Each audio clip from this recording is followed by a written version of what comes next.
Regardez ce carnet, c'est écrit IAM et le nom de la marque. Quand tu es une marque et que tu offres des cadeaux gratuits à tes clients, c'est important de choisir des bons cadeaux. Cette marque-là, c'est un studio de podcast. Quand j'y suis allée pour la première séance, ils m'ont offert un sac en tissu façon, avec plein de petits trucs dedans, dont ce carnet-là.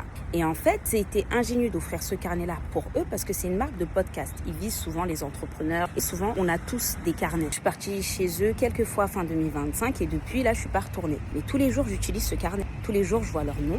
J'ai aussi leur sac en tissu que là, j'ai pas avec moi, que j'utilise souvent. Et il y a aussi une gourde façon Stanley Cup qu'ils m'ont offert. Et en fait, c'est vraiment limite le starter pack de l'entrepreneur. Donc en fait, ils ont offert des cadeaux à leurs clients pour leur première séance en fonction de leur avatar client. Qu'est-ce que le client qui vient chez nous, il a l'habitude de faire en dehors? Prendre des notes, etc. et tout. Avoir un sac en tissu pour mettre des trucs ou l'ordinateur, etc. Et avoir une gourde, boire de l'eau tout au long de la journée. Du coup, même si je suis pas retournée depuis décembre, tous les jours, leur nom, je le lis en fait. Je le lis dans ma tête.